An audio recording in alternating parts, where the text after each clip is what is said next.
Hey guys, it's Josh here, and in today's video I'm going to be talking about what I think consciousness is. Now, I'm a meditation teacher. I've been practicing meditation for over 15 years, and I've had a few experiences in that time which have allowed me to speak confidently about consciousness. And one of my viewers here on YouTube actually asked me this question.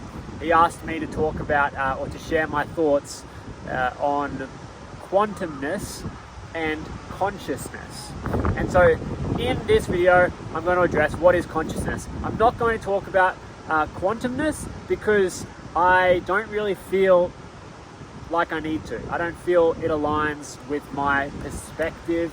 You know, I'm not a scientist, I'm not a mathematician, and I looked up the definition of quantum, and quantum actually means basically to measure a very small unit. Yeah, that's just not something that I've ever been interested in talking about because, you know, I think it's a word that's been hijacked because it kind of sounds cool without people really even understanding what it means. You know, anyway, I don't talk about it because, you know, it doesn't align with me. Other mindset or spiritual people will talk about like have a quantum leap or have like a, you know, quantum this or quantum that, quantum timeline, and I'm like, that's all bullshit, right?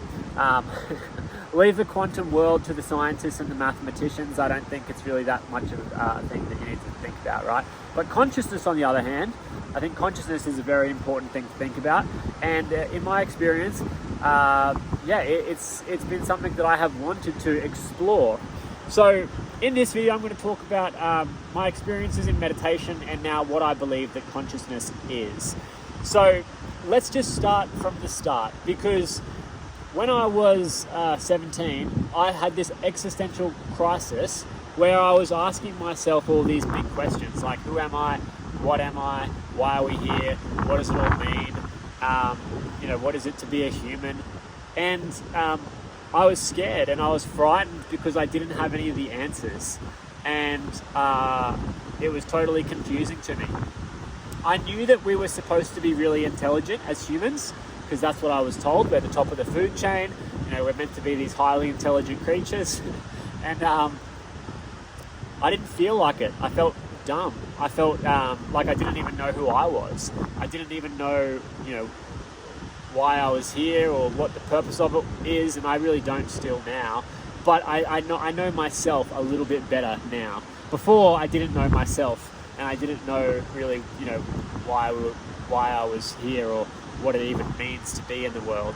And that was like the moment that kind of sparked curiosity for me to find out, or to at least go on a journey of seeking some answers or some truth.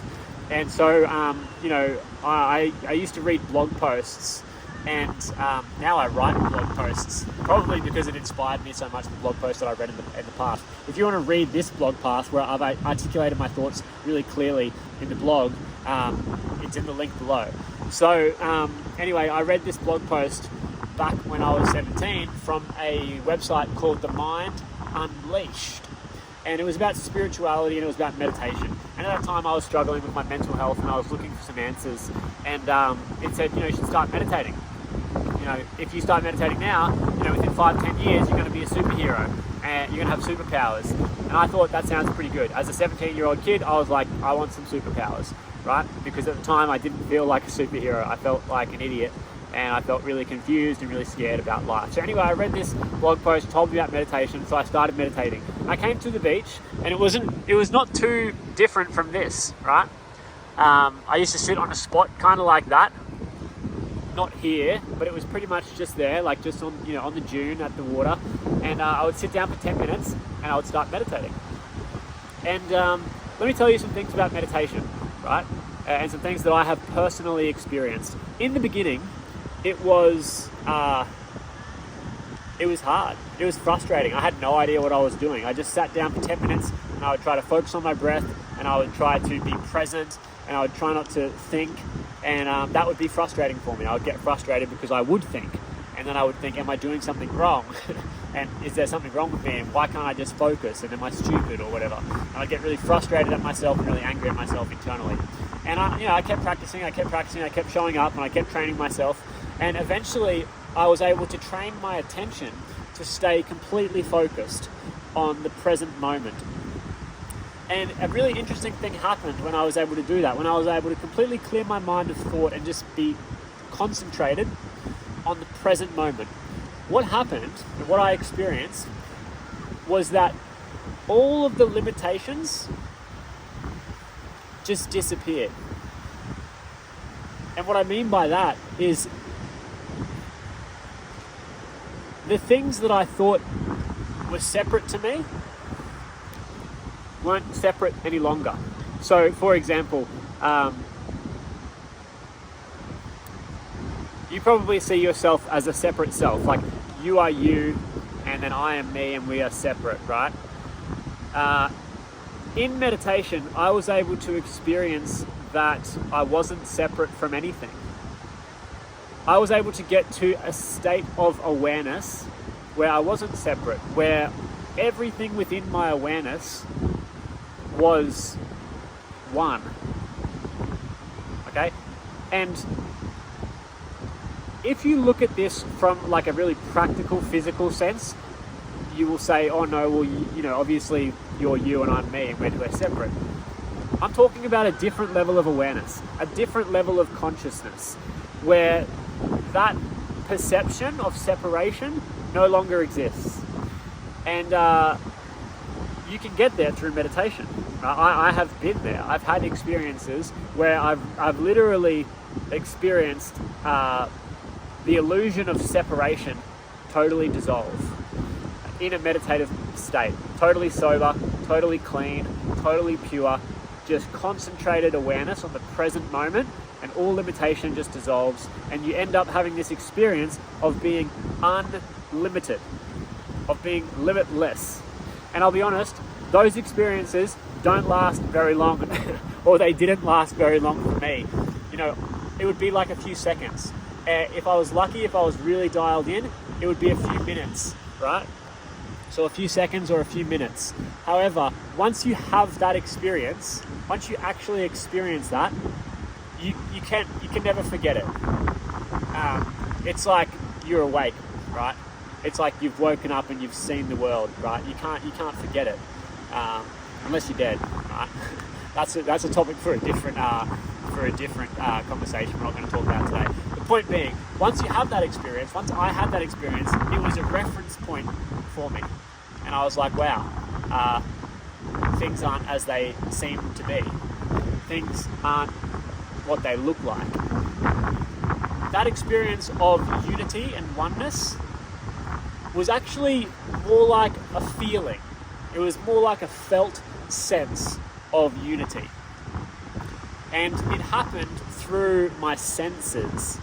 So you can hear, you can see, you can feel, and you can touch and you can smell, right?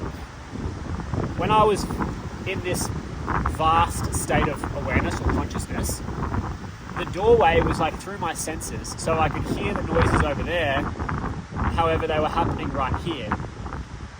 And so that idea that it was over there and I'm here just dissolved, and it was just all happening here and now.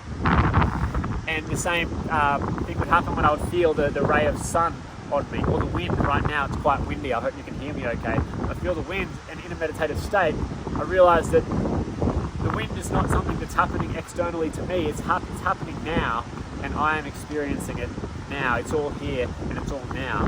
And there's the wind, and there's the light, and there's the sound, right? And it's all happening right here and right now.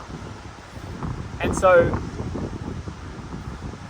when you, like, logically you might be able to understand that, but when you get to that state of awareness where you really feel that as a truth, and the actual separation just dissolves, and you feel at one with everything, that's a different experience, right? That's a very liberating experience, and it's a very freeing experience.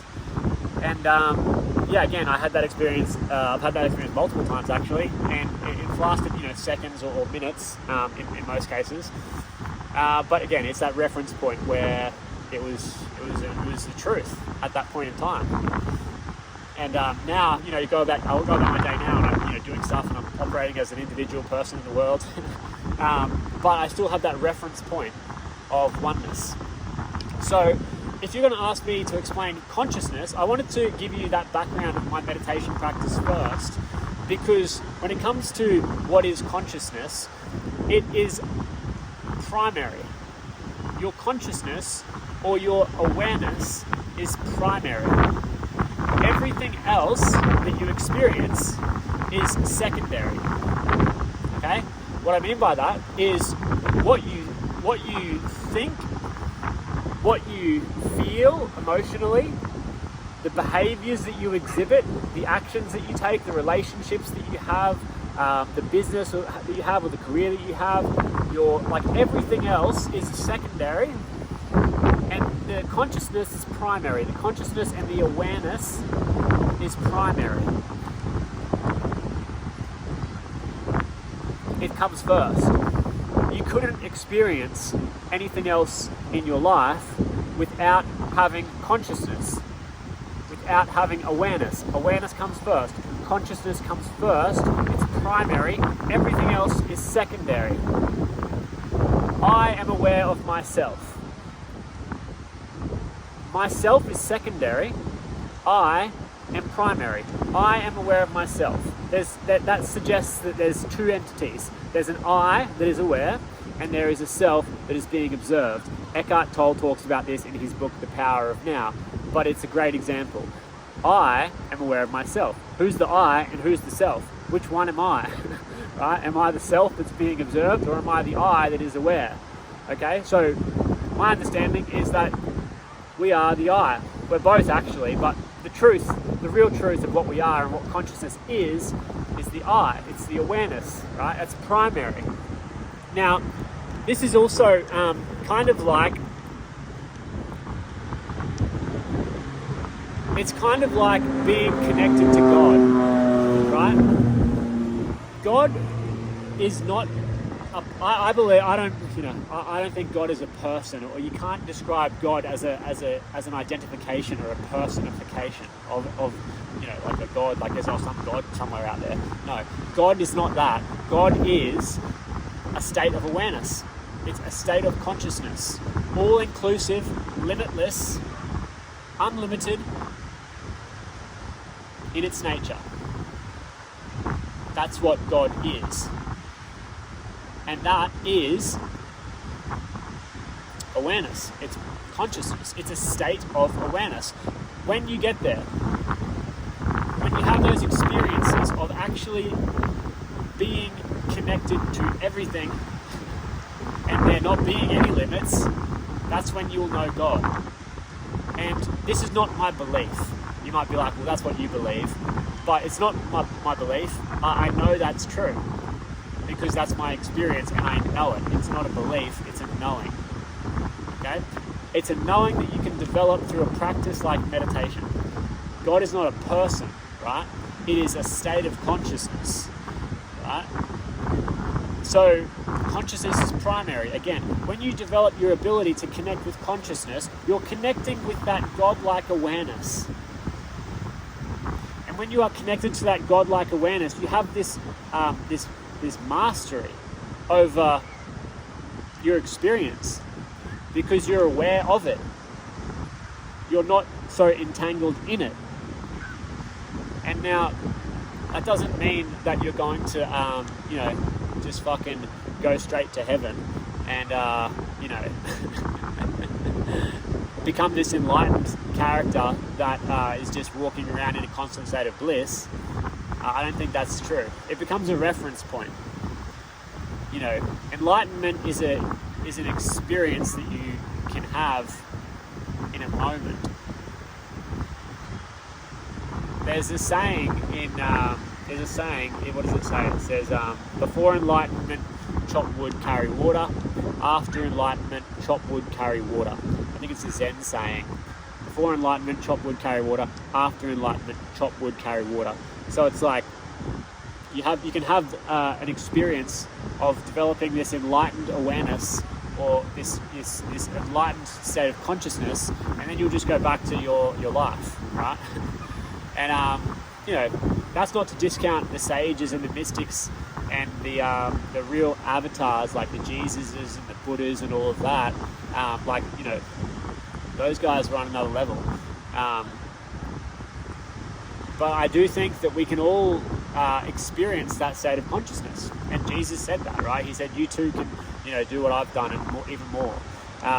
So I think he was speaking to this state of consciousness that we can all experience and attain. And I have had the experience of that through my meditation practice. And so what is consciousness? That's what I think consciousness is, and that's not what I think consciousness is. That's what I know consciousness to be. And that's why now I'm so passionate about helping people learn meditation, so that they can find their own path to that. Right? I believe that everyone is able to find their own path to that. Everyone has access to their own direct line to consciousness, to awareness, and ultimately to God. And those are my thoughts on consciousness. So Terry James, I hope that answers your question. And again, that's why I'm so passionate about teaching people meditation now. And there's a couple of ways that I do that. I have a community called Mind Launch where I teach people to meditate so that they can master their mind. And I also offer one-on-one mentoring to help people learn meditation privately. So if you're interested in either of those things, the links are below. And if you have any questions about this video, because I imagine that there will be some questions around this one, just drop them in the comments and I'll answer them there. That's it for today. Thanks for watching, and I will see you next time.